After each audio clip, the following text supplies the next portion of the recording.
આ વેદ કહે છે, વેદમાં કદી અસત્ય હોય જ નહીં. આ વેદ વાક્ય છે. બુદ્ધે જયારે કહ્યું, પંડિતોને કહ્યું કે આ તમે બધા હિંસા કરો છો, હું નથી માનતો કે આ હિંસા બરાબર છે. શાસ્ત્રમાં લખ્યું છે. શું મોટો કે શાસ્ત્ર મોટો? બુદ્ધ તો બિચારો રાજાનો દીકરો હતો, એ તો કઈ શાસ્ત્ર ભણેલો નતો. એટલે એને કહ્યું, હું ભાઈ શાસ્ત્ર ભણેલો નથી, પણ મારું મન એમ કે છે કે આ હિંસા છે એ શાસ્ત્રમાં લખેલી ના હોય. તો તમારું શાસ્ત્ર આવી હિંસાની વાત કરતું હોય તો મારે એવા શાસ્ત્રની કોઈ જરૂર નથી. શાસ્ત્ર છોડી ગાંધીજી કેરાલા ગયા, ગુરુવાયુર મંદિર, અને ત્યાં અસ્પૃશ્યતાની વાતો, હરિજનોને થોડો માર્ગ આપવાનો, બધા પંડિતો ભેગા થયા. ગાંધીજી હાથ જોડ્યા. ખાલી 300 ફૂટ દૂરથી જવા દો, નજીકની 300 ફૂટ દૂરથી. ભાઈ તમે બોલનારા કહો, શાસ્ત્રમાં લખ્યું છે, શાસ્ત્રમાં લખ્યું છે. ગાંધીજીએ કહ્યું, ભાઈ હું શાસ્ત્ર વેચતા નથી, પણ મને એટલી તો ખબર છે કે આ અન્યાય થઈ રહ્યો છે. આ રીતે એ શાસ્ત્રને કટ્ટરતાથી પકડીને બેઠેલા એ લોકોએ કહ્યું, આમાં કશો ફેરફાર ના થઈ શકે. કાં તો આ ઈશ્વરનું વાક્ય છે, કાં તો આ વેદનું વાક્ય છે, કાં તો આ ફલાણાનું વાક્ય છે, કાં તો આ ફલાણાનું વાક્ય છે. એમાં તમે મીન મેચ ના કરી શકો. આપણે ત્યાં એક સારી વાત એ રહી કે આપણે થોડું પરિવર્તન કરી શકતા હતા. આજે પણ કરી શકીએ છીએ, અને એ કરી શકીએ છીએ એ જ મોટું જવાબ આપે છે. એટલે જીવાત્મા કોને કહેવો અને જીવાત્મા કોને કહેવો, એના વધુ કહેવો વર્ણનો, વિવેચનો. કોઈ કે અણુ છે, કોઈ કે શરીર પરિમાણ વાળો છે, કોઈ કે વ્યાપક છે. બધાની જુદી માન્યતાઓ છે. આ બધી માન્યતાઓ એક સાથે. કોઈ કે કર્તા છે, ભોગતા છે, કે ના કરતા નથી, ભોગતા નથી. એ જાતના બધા મંતવ્ય છે. ફરી પછી આ વાત તમને કહું છું કે આ બધું પ્રતિભાના જોડે રચાયેલું છે. એક વાતનું ખંડન થયું એટલે વળી પાછું એનું મંડન કરો, એને ખંડન કર્યું તો વળી પાછું એનું મંડન કરો. ટીકાની ટીકા. પ્રયોગશાળા છે એ પ્રયોગશાળાનું સત્ય સાર્વજનિક હોય છે. પ્રતિભાનું સત્ય છે એ થોડા ક્ષેત્ર પૂરતું હોય છે. હવે પ્રતિભામાંથી જે આવ્યું, પ્રયોગશાળામાંથી જે સત્ય આવ્યું, એ સત્ય તો આખું બધું ઉથલપાથલ કરી નાખવાનું હોય. એને કહ્યું કે આ સૂત્રમાં બીજું મોઢું લગાડી શકાય, તારું હૃદય તમારા હૃદયમાં લગાડી શકાય, કઈ કઈ ઉથલપાથલ કરી શકાય છે. કેટલું બધું એમ નથી એટલું બનાવ્યું કે કેટલાનું કર્યું બધું આ બધું કરી શકાય છે. હવે એને તમે નકારી ના શકો, એને તમે રોકી ના શકો. એટલે પ્રયોગશાળા વિજ્ઞાનનું ચિંતન હતું, એની મર્યાદાઓ હતી, તે છતાં પણ એમાં થોડી મહત્તા હતી. મારે જે થોડી મુદ્દાની વાતો કેવી છે કઈ દર્શનોમાં શું નથી, ભારતીય દર્શનો હતી, હિન્દુ, જૈન, બૌદ્ધ, કોઈ પણ હોય, એ દર્શનોમાં શું નથી? એમાં રાષ્ટ્ર નથી, એમાં સમાજ નથી, એમાં વ્યવહાર નથી. મારું રાષ્ટ્ર, મારો દેશ, રાષ્ટ્ર માટે શું કરવું, એ ચર્ચા જ નથી. આત્મા કેવો છે, પરમાત્મા કેવો છે, પરલોક કેવો છે, સ્વર્ગ કેવું છે, નરક કેવું છે, કર્મની, એ બધી તો ચર્ચા છે. એમાં કોઈ જગ્યાએ રાષ્ટ્ર નથી, કોઈ જગ્યાએ સમાજ નથી. મારા સમાજમાં આટલી બધી વિધવાઓ, આટલા બધા દુઃખી માણસો મરે છે, આટલા બધા ગરીબ માણસો છે, આ બધી દુર્દશા, એ મંદિરો તૂટે છે, મૂર્તિઓ તૂટે છે, એવી કોઈ ચર્ચા નહીં. અને એ બધી ચર્ચા ન હોવાના કારણે જે વાસ્તવિક ઉપયોગિતા છે એ ઉપયોગિતામાં નથી આવતી. અને એટલા કારણે લોકોમાં એ લોકો માન્ય નથી થઈ શકતા. કારણ કે લોકોના પ્રશ્નો જેમાંથી સોલ્વ થતા હશે એને જ લોકો પકડવા. આ બધા પ્રશ્નોની કોઈ ચર્ચા અથવા તો બ્રહ્મ જિજ્ઞાસા તો શુદ્ધ છે, બુદ્ધ છે, નિત્ય છે, નિરંજન છે, લક્ષણો, વિશેષણો ભોગ્યા કરો. પણ હવે ભૂખ લાગી છે, તો અરે આત્માને ભૂખ લાગતી જ નથી. આત્મા ખાતોય નથી, ને આત્મા પીતોય નથી, ને આત્મા આવતોય નથી. મારે ત્યાં ગંદી સ્વામી આવ્યા, હું હિંચકા પર બેઠેલો, ખુરશી પર બેઠા, હોળીના દિવસો હતા, મેં ભાવ સ્વામી બેસો. પછી થોડીક વાર રહીને મને કે આ શરીરને ખજૂર ખાવી છે. મારે નહીં, આ શરીર તો આત્મા તો ખાય નહીં, પીવે નહીં, આત્માને તો કઈ હોય જ નહીં. આ શરીરને ખજૂર ખાવી છે. તમે છોકરાને બોલાવી કે ત્યારે ખજૂર હોય થોડીક લઈ જાય, થોડી હતી ખજૂર હતી, આટલી વાટકીમાં લઈ આવે, કઈ ખાય નહીં, એમને બેસી રહ્યા. મેં કહું સ્વામીજી ખાવ ને કેમ બેસી રહ્યા? આ શરીરને ખજૂરમાં ઘી ખાવું છે. ઓહો એટલા માટે બેસી રહ્યા. પછી ગુજરાતી થોડું ઘી લઈ જાય, ઘી લઈ જાય. નાખી પછી ખાવા પડે. મને થયું કે આ શરીર આ શરીર આ શરીર કપાલ આવીને એમાં એક આવડી ટાંકણી ધીરે ધીરે આમ લઈને પહોંચી નહીં કૂદ્યા ઊંચા થઈ જાય. અને કે આ શું કરો છો? તમને નહીં આ શરીર, તમને આ શરીર. આત્મવાદ અને દેહવાદ કેટલા છૂટા પડી ગયા અને અહીંથી અવ્યવહારિકતા આવી ગઈ. આત્મવાદ એવો કે જેના વ્યવહાર સાથે કઈ લેવા દેવા અને વ્યવહાર એવો કે આત્મા સાથે કઈ લેવા દેવા છે. અને આમાંથી પ્રશ્નો એક તરફ ખસી ગયા. જીવંત સહજતા પ્રશ્નો છે એક તરફ ખસી. ખરેખર આ શરીર પણ વાસ્તવિક છે, આત્મા એ વાસ્તવિક છે, સુખ દુઃખ પણ વાસ્તવિક છે, કરતા ભોગતા પણ વાસ્તવિક છે. તમે એક્સિડન્ટ કરીને જજને એમ કહો મહારાજ હું તો કરતા નથી ભોગતા નથી, આ એક્સિડન્ટ મારે કઈ લેવા દેવા નથી, કોઈ જજ માને નહીં. એટલે સજ્જનો બધી ઘણી વાતો છે પણ તો અત્યારે તો આટલું બહુ થઈ ગયું. કારણ કે હું જાણો છું તમને ભૂખ લાગી છે, ખબર નથી તમારા માટે ખજૂર તૈયાર છે કે નહીં. ભારતની પાસે મહાન દર્શનો છે. જૈન દર્શનની એક ખાસ વિશેષતા તમને કહી દઉં જે બીજા કોઈ દર્શન પાસે નથી. એ છે એનો ત્યાગવાદ. એનો ત્યાગવાદ સપ્તભંગી નય અસ્તિ ત્યાગ નાસ્તિ ત્યાગ, અસ્તિ ત્યાગ અવક્તવ્ય, નાસ્તિ ત્યાગ અવક્તવ્ય. એ તો હું તો તમને ભલામણ કરું છું કે જો તમારી પાસે ટાઈમ હોય અને જિજ્ઞાસા હોય તો થોડોક ટાઈમ આ શાસ્ત્રોને ભણવામાં આપો. એટલો આનંદ આવશે, એટલો આનંદ આવશે, એટલો આનંદ આવશે. આ લોકોએ કેટલો કેટલો વિચાર કર્યો છે. અને ત્યાગવાદના કારણે મોટાભાગે તમે જોશો તો જૈનો સમાધાનકારી થયા. સમાધાનકારી થયા. મગનું નામ મરી નહીં પાડો નહીં કે મરીનું નામ કઈ નથી કહેતા એવું કઈ કહે છે. અસ્તિત્વ કદાચ હોય, કદાચ ના પણ હોય, કદાચ હોય ખરું, કદાચ ના પણ હોય તો બોલે એવું ના હોય. ઘણી વાર ચૂપ રહેવું પડશે.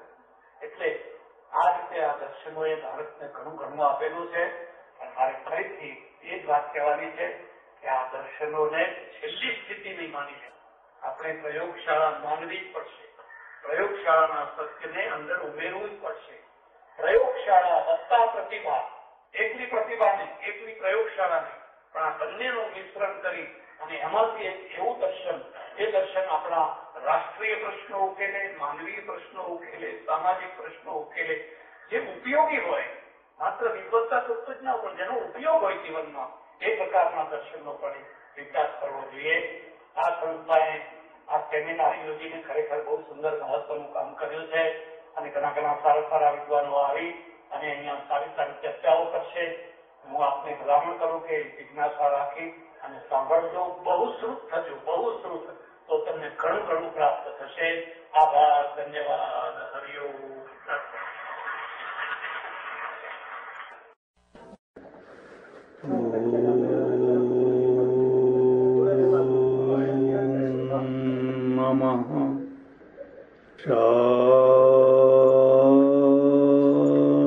શાંતાય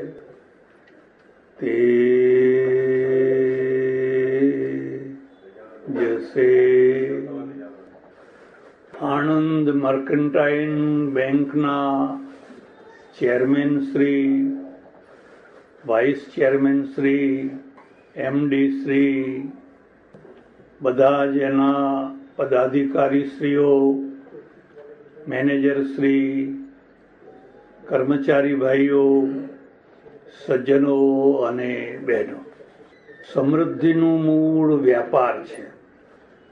પેટ ભરવું એ અલગ વસ્તુ છે અને સમૃદ્ધિ મેળવવી એ અલગ વસ્તુ છે. આખી દુનિયાની બધી પ્રજા કદી સમૃદ્ધ હોતી નથી. આખી દુનિયાની બધી પ્રજા પેટ ભરે તોય બહુ થઈ ગયું. આપણે માનીએ છીએ એમ અમેરિકાની બધી પ્રજા કંઈ સમૃદ્ધ નથી. ત્યાંની પ્રજામાં પણ ઘણી પ્રજા ગરીબ છે. તમારામાં તો ઘણા અમેરિકા ગયા હશે ને રહ્યા હશે. ડાઉનટાઉનમાં જઈને તમે જુઓ તો રાત્રે ઘણા લોકો ગાર્બેજ ફંફોસતા હોય છે. પણ સમૃદ્ધિ છે એ વ્યાપારથી આવે અને વ્યાપારનું મૂળ મૂડી છે. મૂડી વિનાનો વ્યાપાર બહુ મોટો અને બહુ લાંબો ના થઈ શકે. હવે મૂડી લાવવી ક્યાંથી? ભારતમાં અને પશ્ચિમમાં એક મુદ્દો, પાયાનો એક બહુ મોટો ભેદ છે. એ લોકોએ સામૂહિક મૂડી ઊભી કરી, આપણે ત્યાં વૈયક્તિક મૂડી રહી. આણંદમાં કોઈ નગર શેઠ હોય, એની હવેલી હોય, એની જાહો જલાલી હોય, બાકી આખી આણંદ છે એ સામાન્ય હોય ને કાં તો છેવાડાનો માણસ ભૂખે મરે.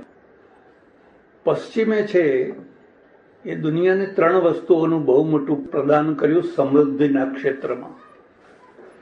પહેલું તો બેન્કિંગ પદ્ધતિ, બીજું કંપની પદ્ધતિ અને ત્રીજું વીમા પદ્ધતિ.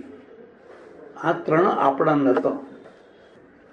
પરદેશથી આવ્યા, અને પરદેશથી આવ્યા એટલે એના દ્વારા સમૃદ્ધિની ખીલવણી થઈ. તમારી પાસે વધારાના પૈસા છે, કરશો શું? ભારતમાં એનો ઉપયોગ સોનું ચાંદી ખરીદવામાં થતો હતો. ભારતની મૂળ પ્રજા એટલે મૂળ કરોડરજ્જુ તો ખેડૂતો, અને ખેડૂતોની આવક ખેતીમાંથી થાય, વરસાદ આધારિત. વધારાની આવક થાય એટલે સોનું ખરીદે, ચાંદી ખરીદે, અને આ બધું બહેનો માટે હોય.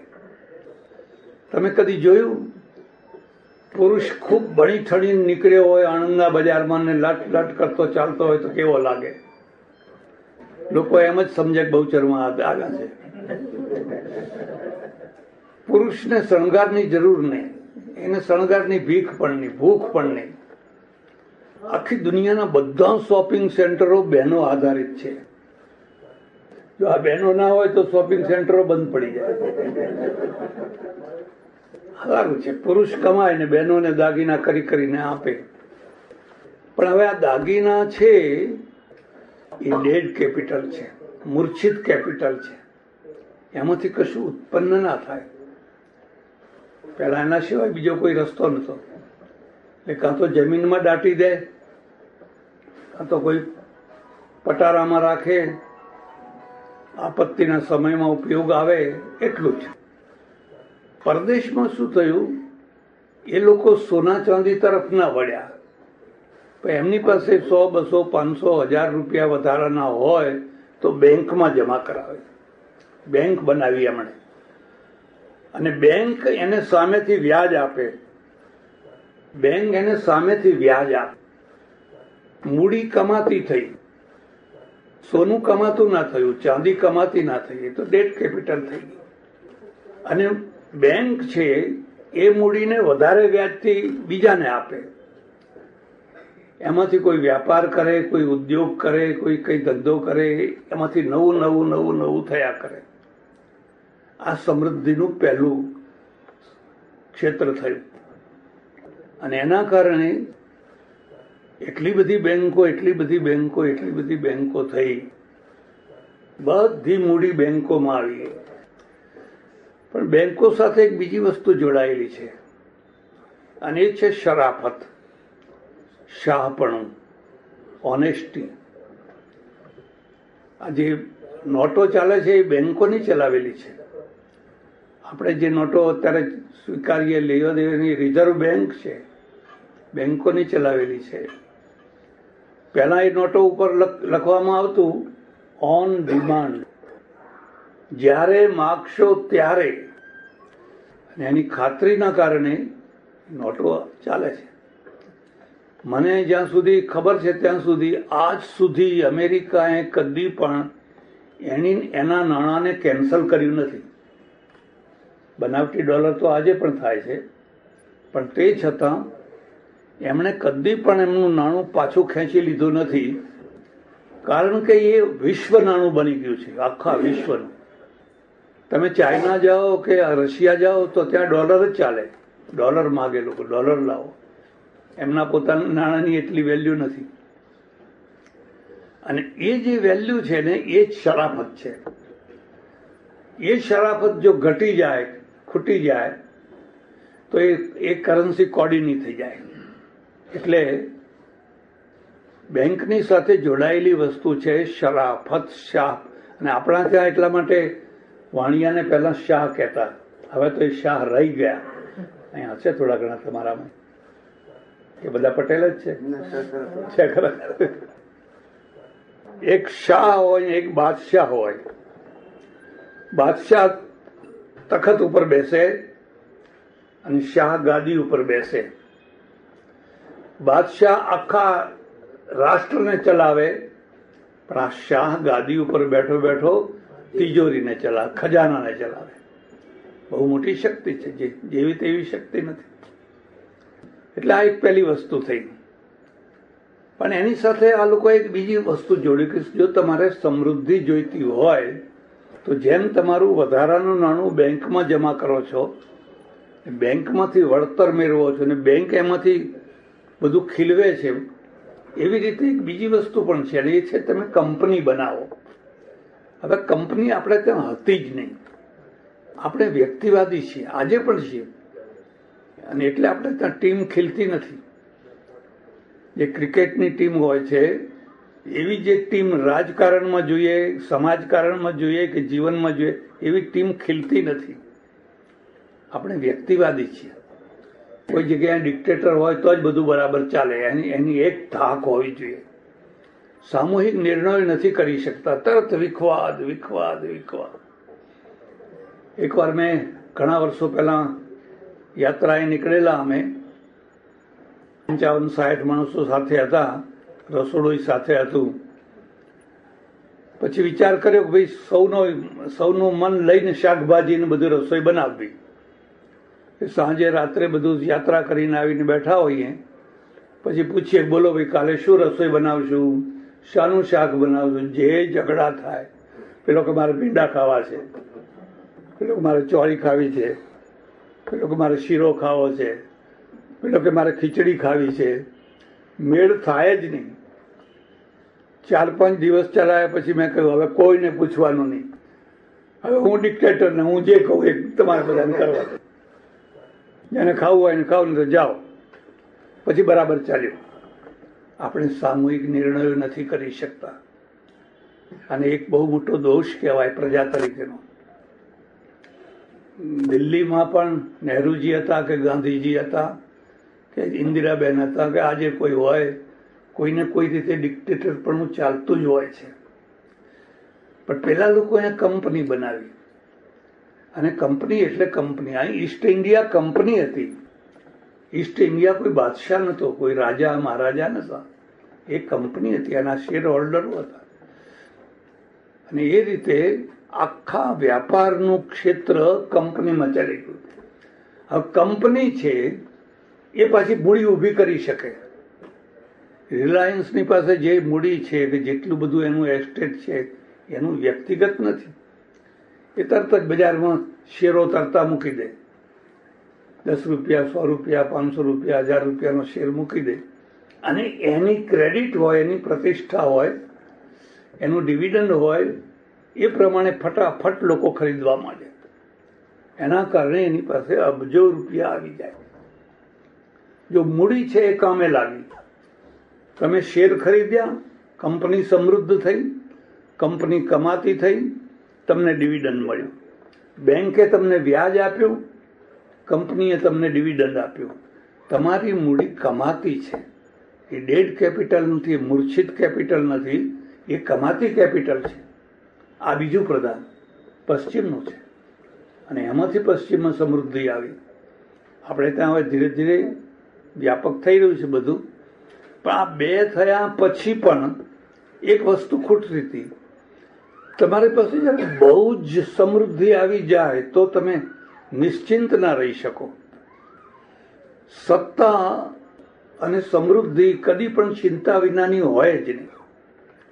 બધાને ગમે છે, પણ જેટલી સત્તા વધારે ને જેટલી સમૃદ્ધિ વધારે એટલી ચિંતા પણ વધારે. હમણાં સરકારે કઈ નોટો પાછી ખેંચવાની, હા, જે રોડ ઉપર બેઠા છે એમને પ્રોબ્લેમ જ નથી, કારણ કે એમને તો કોઈ નોટ જ નથી. પણ જેની પાસે ઘણી બધી નોટો છે, હવે એનું શું કરવું, કેમ આ તે ફલાણું, એના ઉપાય નીકળશે, કાઢશે બધા. એટલે આ બે તો ચિંતાવાળા છે જ. પણ એણે એક ત્રીજી પદ્ધતિ ઊભી કરી દીધી કે વીમો કરાવો. એટલે લોકો નિશ્ચિંત થઈ જાય. આ મોટી બેંક છે ને વીમો હશે જ, હોય. તમારું મોટું ગોડાઉન છે, મોટું શિપ છે, ગાડી છે. અમેરિકામાં તો વીમા વિના જીવાય જ નહીં. આરોગ્યનો વીમો, બીમાર થઈને જાવ એટલે પહેલા પૂછે કે વીમો છે કે નહીં. વીમો ના હોય તો ઉભાઈ ના રહેવા દે. એટલે એમણે આપણે તો વીમાની કોઈ કલ્પના જ નથી. અમે સાધુ સંતો બધા લોકોને એક જ વાત કહે, ભગવાનના નામનો વીમો, મોટો વીમો ભગવાનના નામનો. આ ભગવાનના નામનો વીમો તો ખરો, પણ ભગવાને પણ તમને બુદ્ધિ આપી છે કે કંઈક કરો, કંઈક વિચાર કરો ને કંઈક કરો. સોમનાથનું મંદિર લૂંટાયું, હવે એનો વીમો વધતો તો સોમનાથને વાંધો ના આવત. લૂંટનારો ભલે લૂંટી ગયો, પણ વીમો પાકવત પાછો. પણ એ પદ્ધતિ આપણે ત્યાં હતી જ નહીં. એટલે આમણે આખી વીમા પદ્ધતિ ઊભી કરી દીધી. અને તમે નિશ્ચિંત થઈ જાઓ, ગોડાઉનમાં કરોડોનો માલ ભર્યો છે, પણ સૂઈ જાઓ, વીમો જવાબદાર છે. પ્લેન છે, ગાડી છે, ફલાણું છે, બધું લાઈફ છે, બધાનો જવાબદાર વીમો છે. આ 3 પદ્ધતિઓ પશ્ચિમે આખી દુનિયાને આપી. એમાંથી પોતે સમૃદ્ધ થયા અને એ જ માર્ગે ચાલીને દુનિયા સમૃદ્ધ થઈ રહી છે. તમે કદી કલ્પના કરી? બેંક તમને વ્યાજ આપે અને ઇસ્લામમાં વ્યાજ હરામ છે. જો તમે મુંબઈ જાઓ તો મોટા આલિશાન 5-5 માળના જૂના મકાનો, મોહમ્મદ મંજિલ ને ફલાણી મંજિલ ને ફલાણી મંજિલની. એ મંજિલો કેમ બની છે? કારણ કે વધારાના પૈસા મકાનમાં નાખો, ભાડું લેવાય, વ્યાજ ના લેવાય. એ પૈસા તમે બેંકમાં ના મૂકી શકો. બેંકમાં તો તમને વ્યાજ મળે, વ્યાજ આરામ છે. પણ એનું મકાનનું ભાડું લઈ શકો તમે. એટલે ભાડા માટે એ બધા મકાનો બનાવાયેલા. ધર્મની અસર માનવ જીવન ઉપર કેટલા મોટા પ્રમાણમાં થતી હોય છે તમે જોઈ શકો છો. અને એટલે મારી દૃષ્ટિએ, મારી સમજણ પ્રમાણે, કદાચ સાચી હોય ખોટી હોય, જે હોય ભગવાન જાણે, મુસ્લિમોમાં જે અપેક્ષા કરતો ઓછી સમૃદ્ધિ છે, અને માત્ર ભારતમાં નહીં, આખી દુનિયામાં. મારે ચાઇના જવાનું થયું, રશિયા જવાનું થયું, પૂર્વના બીજા દેશોમાં જવાનું થયું. મુસ્લિમો જુદા જ તરી આવે. એનું એક મૂળ કારણ આ છે કે સમૃદ્ધિના માર્ગે ચાલી શકતા નથી. જે આ પશ્ચિમે દોરેલો માર્ગ છે, જેના ઉપર આખી દુનિયા ચાલે છે, એ માર્ગ ઉપર એ ચાલી શકતા નથી. તો કેટલીક વાર પછી ફંટાઈને ખોટા માર્ગે ચાલી જાય. દાઉદ ઇબ્રાહિમ જેવા થઈ જાય ખોટા માર્ગે. હવે એમાં પાછો વાંધો ના આવે. એમાં વાંધો તો આવવો જ જોઈએ. એમને ટેકો આપનારા મળી રહે પાછા. એટલે આ 3 તત્વો ખાસ મહત્વના છે. એમાંનું પહેલું તત્વ બેન્કિંગ છે. અને બેન્કિંગ પદ્ધતિ આપણે ત્યાં ખૂબ સારી રીતે જામીતી, સારી જામીતી. એના 2 મોટા વળાંકો આવ્યા. પહેલો વળાંક આવ્યો જ્યારે બેન્કોનું રાષ્ટ્રીયકરણ કર્યું. 14 બેન્કોનું કર્યું. અને લોકોને એક બહુ મોટી આશા ઊભી થઈ કે ચાલો હવે આ 14 બેન્કો લોકોની પકડમાંથી છૂટીને હવે સરકારના હાથમાં ગઈ તો લોકોનું કલ્યાણ થશે. પણ એમાં કંઈ થયું નહીં. ઉલટાની નોકરશાહી વધી, ઉલટાની ગ્રાહકોની ઉપેક્ષા વૃત્તિ વધી.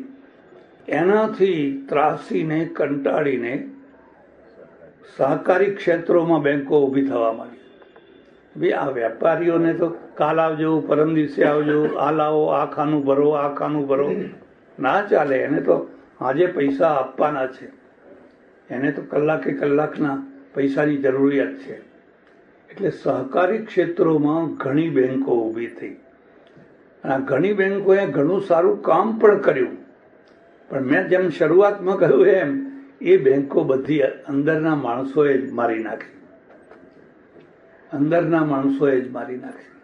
તમે કોઈ વાર કલ્પના કરજો કે આ સનલાઇટ છે, સાબુ નહીં, સનલાઇટ છે, એ વર્ષો જૂનો છે, વર્ષો જૂનો. આજે પણ એની એ જ ક્વોલિટી, એમાં જરાય ફેર નહીં. આપણે ત્યાં મુશ્કેલી આ છે કે આપણે એક વાર તો ખૂબ જમાવી અને જામે એટલે પછી તરત ત્યાં જેમાં એની ક્વોલિટી ડાઉન કરી નાખીએ અને પછી એનું આયુષ ટૂંકું થઈ જાય. આ મુશ્કેલી છે અને એ મુશ્કેલી આપણને નડે છે. આપણા જ માણસો એટલે બેંકના જ માણસો એ બેંકોને ખાલી કરી નાખે. આપો આપો, આને આપો, આને આપો, આને આપો, જામીન વિના આપો, ફલાણું આપો. હું બેઠો છું ને પણ તું બેઠો છે શું કરવાનો હતો? અને આ એક બહુ કરુણ દશા કહેવાય. ઘણી સારી સારી સહકારી બેંકો ખતમ થઈ. એ જયારે ખતમ થવાની આંધી આવી હતી ત્યારે પણ આ મર્કન્ટાઇલ બેંક અંગતની માફક પગ રોપીને ઊભી હતી.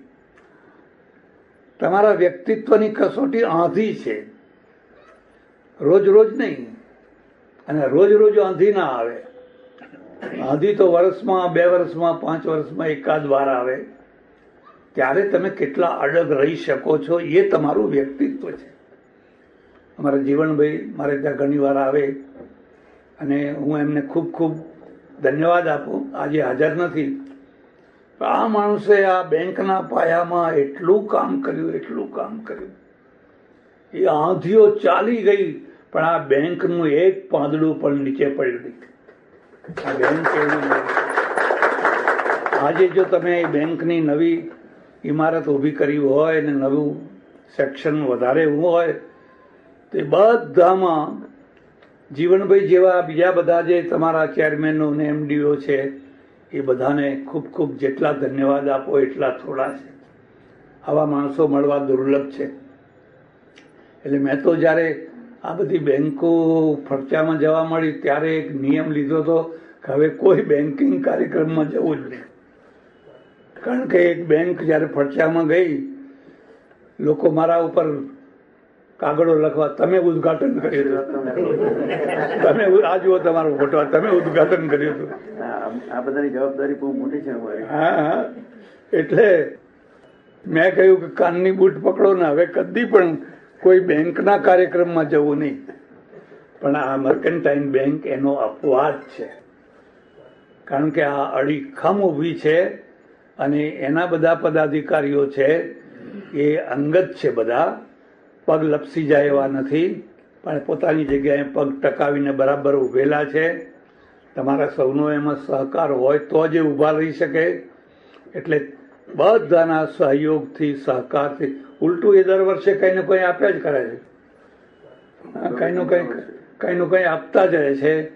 એટલે આવી સરસ મજાની બેંક, પ્રતિષ્ઠિત બેંક, અને એના એક નવા સેક્શનના ઉદ્ઘાટનમાં તમે મને બોલાયો, મને આનંદ થયો. હું પરમેશ્વરને, રણછોડરાયને હૃદયથી પ્રાર્થના કરું આ બેંકે જે પ્રતિષ્ઠા મેળવી છે અને જે એના પગ મજબૂત જામ્યા છે એથી વધારે જામે, એથી વધારે પ્રતિષ્ઠા મેળવે અને આણંદ જિલ્લાની પ્રજાનું ખૂબ સેવા ભાવ કરે એવી પરમેશ્વરને પ્રાર્થના. આભાર, ધન્યવાદ.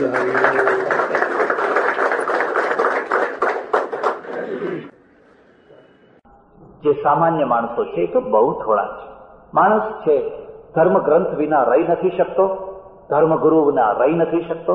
અને એનો જો વિસ્તૃત સંદર્ભ તમે કરો તો રાજકારણ હોય કે સમાજકારણ હોય, કોઈને કોઈ પ્રકારનું વર્તુળ એને જોઈએ જ. કારણ કે એના વિના એ રહી નથી શકતો. એનું એક બીજું કારણ એ પણ છે, પ્રત્યેક વ્યક્તિ ચિંતક નથી. પ્રત્યેક વ્યક્તિ પોતાનો માર્ગ નિશ્ચિત નથી કરી શકતો. દરેકને કહી દેવામાં આવે તમે તમારી રીતે તમારા માર્ગે ચાલો. દરેક માણસની એ તાકાત નથી. લાખો માણસો તો કોઈના દોરેલા દોરવાયા હતા. પ્રત્યેક વ્યક્તિ ગાંધી ન થઈ શકે, પ્રત્યેક વ્યક્તિ બુદ્ધ ન થઈ શકે, કે પ્રત્યેક વ્યક્તિ મહાવીર ન થઈ શકે.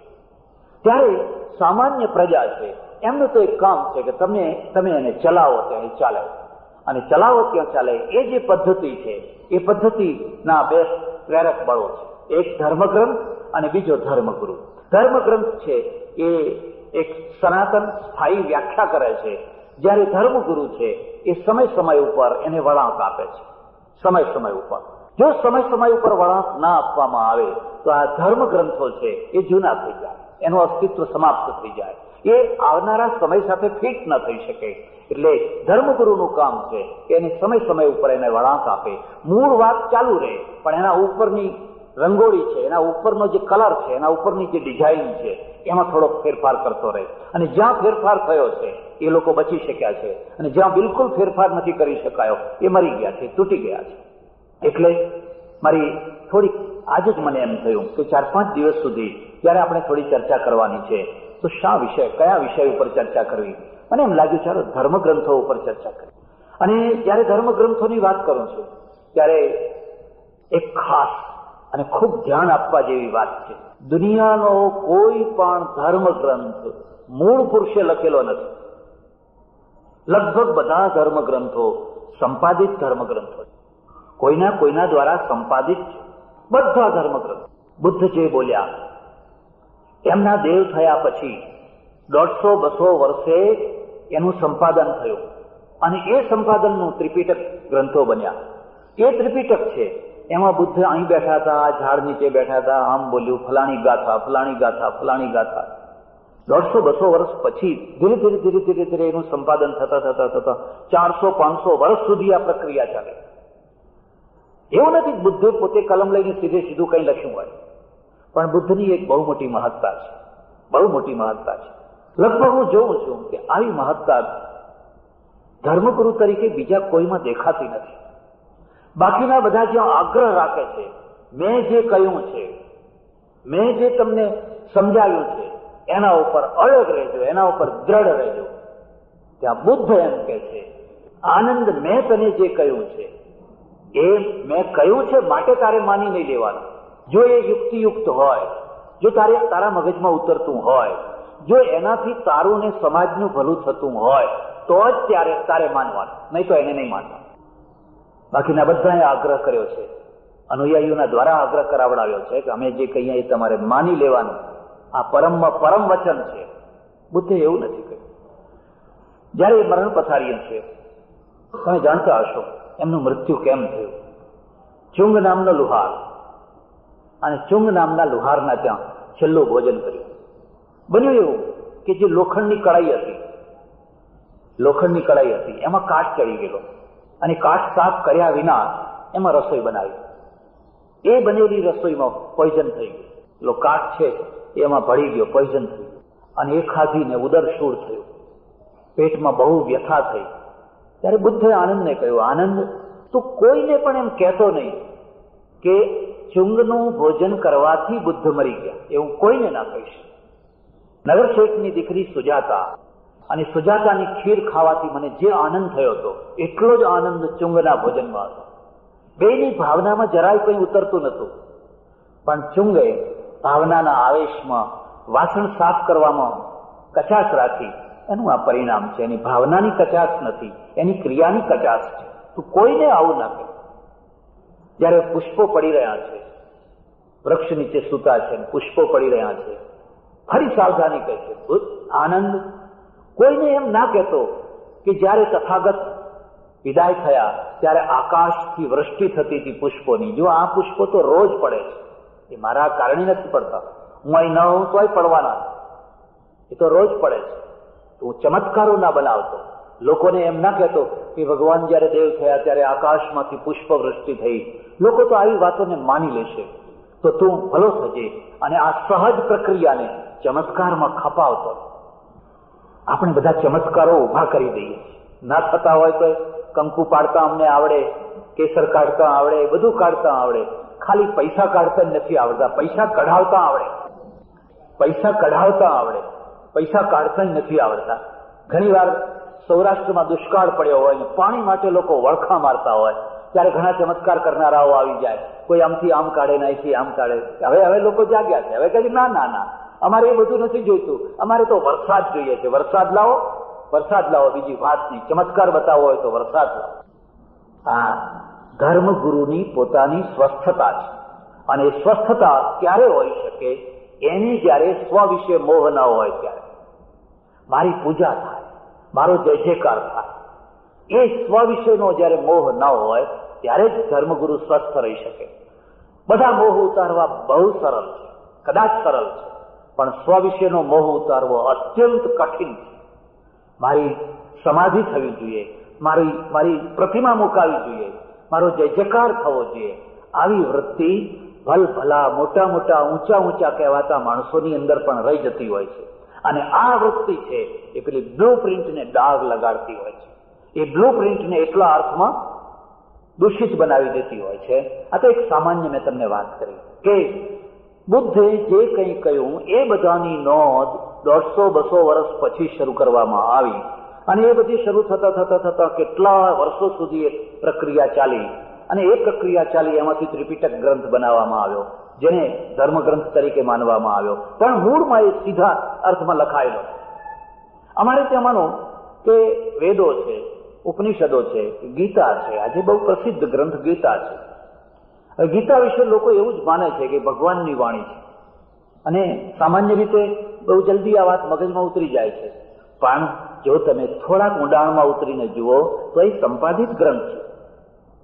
કૃષ્ણ યુદ્ધના ક્ષેત્રમાં જે કંઈ બોલ્યા એ તો ગદ્ય બોલ્યા, પદ્ય નહીં. કઈ શ્લોકો બોલી શ્લોકો રચીને બોલતા ને, કઈ શ્લોકો ના રચાય. ધર્મક્ષેત્રે કુરુક્ષેત્રે સમવેતા યુત્સવ શ્રી ભગવાન ઉવાચ અર્જુન ઉવાચ ફલાણા ઉવાચ. એ તો એક સીધી વાત કહે છે, દલીલો કરે છે. તારે યુદ્ધ કરવું છે, તું ક્ષત્રિય છે માટે યુદ્ધ કરવું છે. એ જે દલીલો છે, એ મુખમાંથી નીકળેલા જે પુષ્પો છે એ વ્યાસે વીણી લીધા. વ્યાસેન ગ્રથિતામ પુરાણ મુનિના મધ્યે મહાભારતમ. એટલે કહેવામાં આવ્યું વ્યાસેન ગ્રથિતામ, એ બધા ફૂલો વ્યાસે વીણી લીધા. અને વ્યાસે પછી ધીરે ધીરે એની માળા બનાવી. આ માળા છે એનો ઉત્પાદક છે એ માળી નથી, એના છોડ છે. દરેક ફૂલના એના છોડ એના ઉત્પાદક છે, પણ માળી છે એ ગ્રથન કરે છે. એને આખી માળાનું રૂપ આપ્યું. આમ ઢગલો કરી દો તો એક માળા ના થઈ શકે. ઈંટો છે, ઈંટોનો ઢગલો કરી દો તો તાજમહાલ ના થાય, ઈંટવાળો થાય બહુ. પણ ઈંટો જયારે વ્યવસ્થિત ગોઠવાય છે ત્યારે એનું નામ તાજમહાલ બને છે. અને એ વ્યવસ્થિત ગોઠવવાનું કામ જે કરે છે ને, બસ એ આર્કિટેક્ટ છે, ડિઝાઇનર છે, એ સંપાદન કરે છે. કોઈની વાણી છે, કોઈની વાત છે, એને ગૂંથવામાં આવે છે. અને જયારે એ ગૂંથે છે ત્યારે કયો લાલ કરલ કરે, લીલો, કયો સફેદ, એની પાસે મગજમાં એક પોતાની આગવી ડિઝાઇન છે. એટલે વ્યાસજીએ આ આખી વાણીને સંપાદિત કરી અને મહાભારતના ભીષ્મ પર્વમાં વચ્ચોવચ્ચ મૂકી દીધી. પણ સામાન્ય રીતે લોકો એવું જ માને છે કે આ તો ભગવાનની વાણી છે. જો એક રીતે કહો તો બરાબર છે, આખું મહાભારત જ પછી ભગવાનની વાણી છે, જ્યાં જ્યાં ભગવાન વાચ આવે ત્યાં. પણ જો તમે તાત્વિક રીતે, એક છણાવટની રીતે, ઐતિહાસિક રીતે જો એ વાતને સમજવા આગળ ચાલો તો આપણે સ્વીકાર કરવો જોઈએ કે એ સંપાદિત ગ્રંથ છે. અને સંપાદિત ગ્રંથ છે એટલે સંપાદન કરનાર ગમે એટલો સમર્થ હોય તો પણ એની થોડી ઘણી પોતાની વાતો અંદર આવવાની જ. આવું જ તમે જૈનિઝમમાં જુઓ. મહાવીર સ્વામી જયારે થયા એના પછી 500 વર્ષે કુંદકુંદાચાર્ય થયા. 500 વર્ષે. આ 500 વર્ષનો વચ્ચેની જે ગેપ છે એ ગેપનો ઇતિહાસ તમે જુઓ તો તમને ખ્યાલ આવશે કે 500 વર્ષ થયું શું. 500 વર્ષ પછી આ કુંદકુંદાચાર્ય છે એ આગમોની રચના કરે છે, એક પછી એક. આજે જે તમને ધર્મગ્રંથ તરીકે ગ્રંથો મળેલા છે એ તો કુંદકુંદાચાર્યજીએ લખેલા છે. અને ત્યારે આપણે એમ કહેવું જોઈએ કે સંપાદિત થયેલા છે. અને એ જૂની વાતોને લાવીને મૂકેલા છે. જો આ વાત, અને આ બાઇબલની પણ આ દશા છે.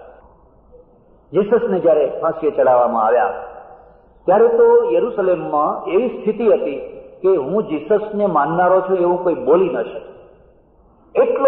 એટલો મોટો ત્રાસ હતો. મારતે ઝોડતે એને ત્રાસ આપતા ક્રોસ ઉપડાવીને ભોળી રીતે ફાંસીએ ચડાવેલા. હમણાં 4-5 વર્ષ પહેલા મારી સેન્ટ ઝેવિયર્સ કોલેજના એન્યુઅલ ડેમાં જવાનું થયું. પાદરી એના પ્રિન્સિપાલ, અને એમણે મને કહ્યું કે સ્વામીજી, આજ સુધી અમારી કોલેજમાં કદી પણ કોઈ ધર્મગુરુને અમે બોલાવ્યા નથી. રાજ્યપાલ આવે, રાજનેતાઓ આવે, કોઈ સમાજ નેતા આવે, તમે પહેલા માણસ છો કે તમને ધર્મગુરુ તરીકે અમે તમને બોલાવ્યા છે. તો મેં કહ્યું હું તમને એક ખાસ નવી વાત કહીશ. મને કે કહો. મેં કહું અત્યારે નહીં, પ્રવચનમાં કહીશ. મેં મારા પ્રવચનમાં એમને કહ્યું અમે હિન્દુઓ, અમારામાં 1000 દોષો છે, જો 1000 દોષો ના હોત ને તો અમે ગુલામ ના થાત, સદીઓ સુધી અમે ગુલામ ના રહત. આજે પણ અમારી આ દુર્દશા છે એ દુર્દશા ના થાત. પણ અમારામાં એક એટલો મોટો ગુણ છે, જો તમે ધારો તો એ અમારા પાસે તમે શીખી શકો છો. અને એ ગુણ છે કે આ ભારતમાં આજે 20,000 સંપ્રદાયો છે. કેટલા? 20,000 સંપ્રદાયો ભારતમાં છે. અને છતાંય અમે ભેગા મળીને રહીએ છીએ, સાથે મળીને રહીએ છીએ. અમે કોઈ લોહી લુહાણ બ્લડ શેડ નથી કરતા. તમે કેથોલિક અને પ્રોટેસ્ટન્ટ અને ક્રુઝેડો આ બધામાં જે લોહી વહાવ્યું છે, અમે એવું લોહી નથી વહાવ્યું. થોડા નાના મોટા કોઈ વાર નાના ચમકલા થઈ ગયા હશે, પણ અમે બધા એક સાથે હળી મળીને રહીએ છીએ. અને એનું જો કારણ હોય તો એનું એક જ કારણ છે કે અમે અહીંયા નાસ્તિકમાં નાસ્તિકને પણ કદી ફાંસીએ નથી ચડાવ્યો. અમે ચારવાકને ફાંસીએ નથી ચડાવ્યો. અને ચારવાકને પણ ઋષિ માન્યો છે. એવું લખનાર ત્રયો વેદસ્ય કરતારો નટ ભાંડ નિશાચરા, એના ઉપર પણ અમે કાંકરી નથી મારી. 3 વેદના રચનારા, એક નટ હતો, બીજો ભાંડ હતો અને ત્રીજો નિશાચર હતો. આવી વાત લખનારાઓના ઉપર પણ અમે કાંકરી નથી મારી. અમે એમ માન્યું છે કે કોઈ બોલે એટલે કંઈ એવું થઈ જતું નથી. બોલવા જો એનામાં પોતાની સત્તા હશે, પોતાની ચમક હશે તો એ ચમકવાનો જ છે. અને એ રીતે અમે તો એટલે સુધી માન્યું છે કે આસ્તિકતાની જો બરાબર આસ્તિકતાને રિફાઇન કરવું હોય તો નાસ્તિકતા જોઈએ જ. ને બધા ચાંદે ચાંદ કરનારા ભેગા થયા તો માત્ર અંધશ્રદ્ધા ઉભી થઈ જશે. જ્યાં નાસ્તિકો નથી હોતા, જ્યાં વિરોધીઓ નથી હોતા, ત્યાં કોઈ પણ સિદ્ધાંત રિફાઇન નથી થઈ શકતો હતો. મેં કહ્યું એ માની લો, બસ ખલાસ, એને કદી રિફાઇન ના કરી શકો. પેલો જે વિરોધી છે, પડકાર આપનારો છે, એ તો તમારા વિચારોને રિફાઇન કરે છે. કાં તો રિફાઇન કરીને વધારે ઉજળા બનો, કાં તો ખલાસ થઈ જાઓ, કાં તો સમાપ્ત થઈ જાઓ. અમે કોઈના ઉપર કાંકરી નથી મારી. મને યાદ છે ઘણા વર્ષો પહેલા હું દક્ષિણ ભારતની યાત્રાએ નીકળેલો અને મારી સાથે 25-50 માણસો હતા, ગામડાના માણસો હતા. પછી ઔરંગાબાદ ગયા, પેલું અજંટા ઇલોરા એ બધું જોવાનું. એમને કોઈને રસ નહીં, એની કોઈ પૃષ્ઠભૂમિ નહીં, કોઈ સમજણ નહીં. પછી ઔરંગઝેબની કબર જોવા ગયા ઔરંગાબાદમાં. ઔરંગઝેબની કબર જોવા ગયા એટલે પેલો બધું ટોળું વળીને ઉભેલું ચારે તરફ. પેલો મુંજાવર છે એ લોબાનનું ધૂપ લઈ અને ફરતો ફરતો આવ્યો. મારી બાજુમાં એક ડોશી ઉભેલા અમારી સાથેના, એને એની આંટી છોડીને પૈસા કાઢવા માંડ્યા. એટલે મેં એને દોરા કાઢ્યા. મેં કહ્યું, તને ખબર છે તું કોને પૈસા નાખે છે? મને કે કેમ? જેને તું પૈસા નાખે છે આ માણસે તો તમારા હજારો મંદિરો તોડી નાખ્યા, હજારો મૂર્તિઓ તોડી નાખી, એને તું દસકો નાખે? અને બહુ શાંતિથી એને મને જવાબ આવ્યો. બહુ મુઓ એમ કે એને જે કર્યું તે કર્યું, પણ હું તો એને દસકો નાખીશ. અને ત્યારે મારા મનમાં એમ થાય છે, ઓહો, આનું લેવલ ઊંચું કે મારું લેવલ ઊંચું? જો આધ્યાત્મિક દ્રષ્ટિએ આપણે જો કોઈનું માપ કાઢવાના હોઈએ તો આના અંદર કોઈ ઘૃણા નથી, આના અંદર કોઈ નફરત નથી. મુઓ એમ કે એને જે કર્યું તે કર્યું, પણ હું તો એને દસકો નાખીશ. કેમ? આ દસકો નાખવાનું આ પ્રેરક બળ શું છે? પ્રેરક બળ એ છે કે અમારી ગીતાએ એમ કહ્યું, યજ્ઞ વિભૂતિમત સત્વમ શ્રીમધુર્જિત મેવવા તત્દેવાવ ગચ્છત્વમ મમ તેજોંશ સંભવ. અર્જુન, જે કોઈ જગ્યાએ જ્યાં કોઈ સ્થળે તને કોઈ વિભૂતિના દર્શન થાય એ મારો અંશ છે. તું એને પગે લાગજે, તું એને નમસ્કાર કરજે. આખી દુનિયાની અંદર જેટલી વિભૂતિઓ છે એ બધા મારા રૂપ છે. અને એમાંથી એક એવી વિચારધારા સર્જન થઈ, હરિ તારા નામ છે 1000, કયા નામે લખવી કંકોત્રી. કોઈ તને રામ કહે, કોઈ તને શ્યામ કહે, કોઈ ઘનશ્યામ કહે, હરિ તારા નામ છે 1000, કયા નામે લખવી કંકોત્રી. એકમ સત વિપ્રા બહુધા વદંતી. ઉપનિષદ. સત એક છે પણ વિપ્રા બહુધા વદંતી.